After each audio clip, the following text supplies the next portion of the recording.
Hello. Carrying on from the question I was asked about philosophy, it's almost really an impossible task, but I'll do my best to answer it. So, you may think that just doing Taino Henko or striking somebody at an Shomanuchi 100% committed seems a strange way to talk about philosophy. But Saito Sensei often said that the students, including him, didn't understand O-Sensei.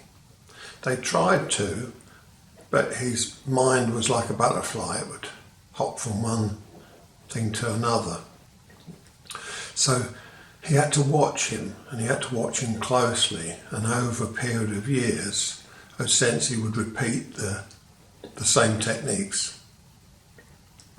So he wanted to preserve those and give the world O-Sensei's technical knowledge.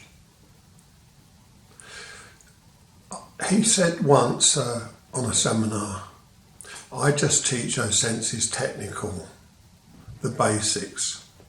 Of course he taught Kinanagari, flowing. I've watched him do beautiful, smooth movements.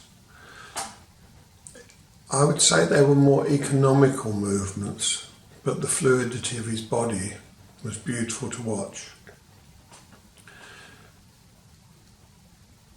He said, if you want to study other things apart from technical Aikido, that O-Sensei handed down to him, and this is what he taught in the Iwama dojo.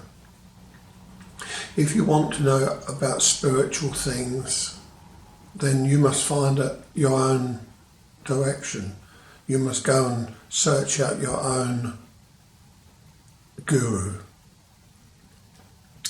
I know for a fact that Saito Sensei had his spiritual person that he went to, because I asked him once to come to Cambridge to teach a seminar.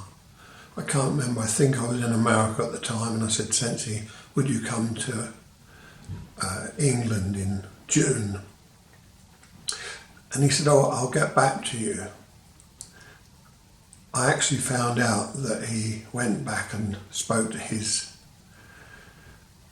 person that he followed to find out if it was a good place for him to be in the world. Was it in the UK a good place for that time of the year for him to be? So not many people may know this, but he must have been very superstitious. He later told me that June was a good time so he could come, and he also mentioned when a good time was for him to go to Australia, and that was obviously the other side of the world. So he didn't teach us any of this, well, not me anyhow, and I never saw a glimpse of it. But he was a very clever person. Even though a simple man in his background, working on the railway, and when I first met him, he was a very simple, down-to-earth person.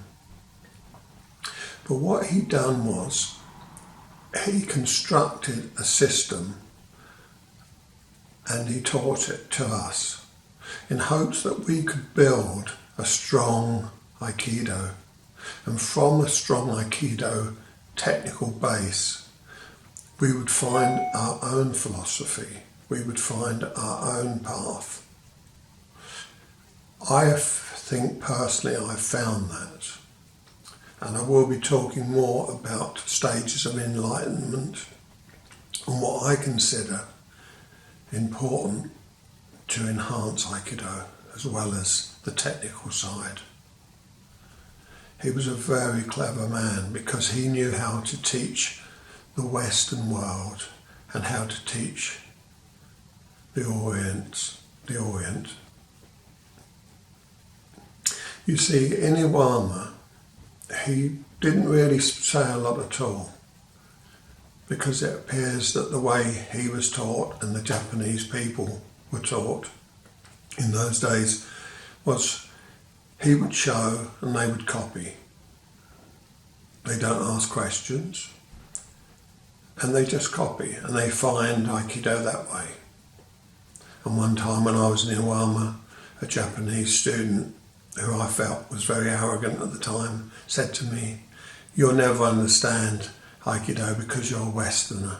You have to be Japanese to understand Aikido." I totally disagreed then and I disagree now.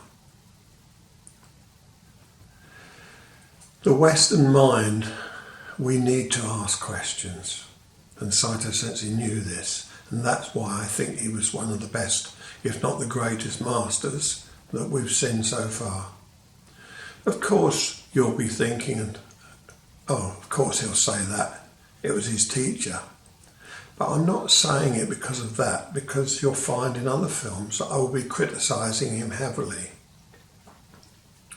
as a person and what I think he done to O-Sensei's Aikido. In other films I will be talking about that. But when he went out into the world and spoke to us Westerners,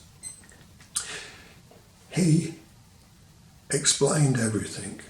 He asked people to ask questions.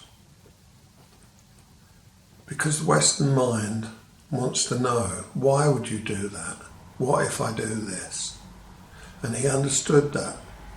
And a lot of the Japanese masters that I've seen and trained with on the mat, as well as them teaching the seminars, they would learn by showing. And the Western mind often felt empty because they would show several times. We would then get up and, like a herd of cattle charging, we would just do what we thought we'd been shown for the next 10 minutes. I come away from the seminars feeling that I'd had a great time, really felt fitter, happy with all the training and all the people I'd trained with.